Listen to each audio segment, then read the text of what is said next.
So today's readings speak about the Beatitudes. The Beatitudes really talk about Jesus himself. They paint for us a portrait of Jesus and the saints, and they are countercultural. But if we want to be saints, we need to cultivate these dispositions. So the first one is the poor in spirit. The poor in spirit is those who know they don't have anything to offer God, that everything good that they can do, everything good that they are, comes from God as gift. So they're not prideful. They know they have nothing. So these people are humble. They are humble, the opposite of those who are proud and prideful like society.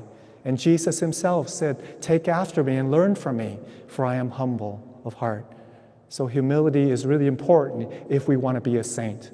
And the second one is meekness. Blessed are the meek. So society thinks that being meek is weak, but actually being meek is strong. It takes strength to be meek. To be meek is to exercise self-restraint, to not retaliate, to not respond in anger when somebody rubs us the wrong way. So those who are meek are really patient and gentle, just like Jesus and the saints. It's easy to get angry. It's easy to lose your temper. It's easy to retaliate, but it's more saintly and more difficult to bite your tongue, to be patient, to respond gently. And that's meekness. And the third one, the second one is for those who mourn. The second is for those who mourn. Yeah, those who mourn, those who are oppressed by society, those who suffer, Jesus promised you that your reward, things will get better, things will pass, your reward will be great in heaven. But not only that, those who mourn, they mourn for their own sins. They see how good God is, and they see how often they offend God, and so they mourn for their own sins. And not only their own sins, but they mourn for the evil in the world. They see so many evil, sin committed against the good God. So they mourn for that, just like Jesus mourned for our sins. And then the fourth one is those who hunger and thirst for righteousness. God is righteous.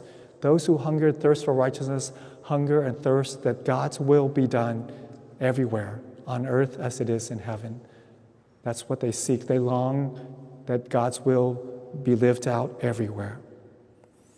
And then the fifth one is those who are merciful.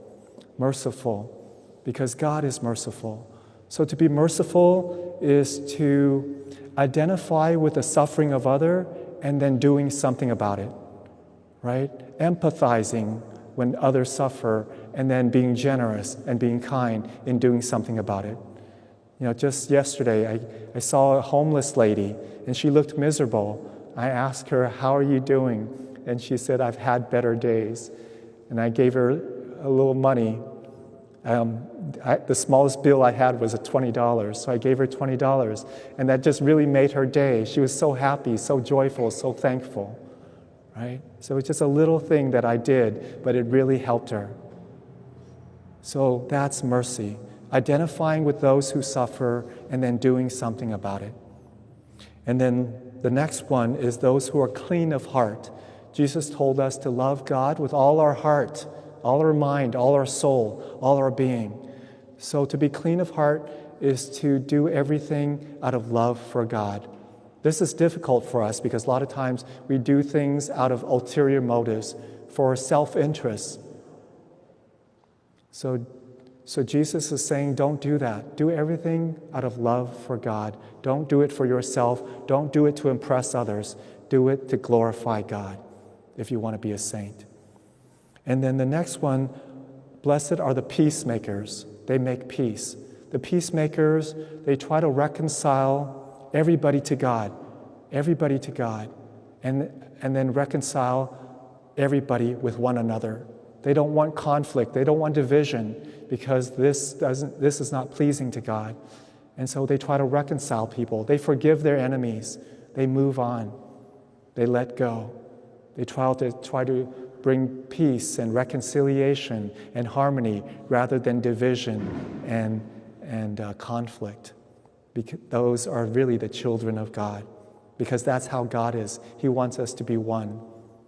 The devil, on the other hand, likes to divide and create conflict.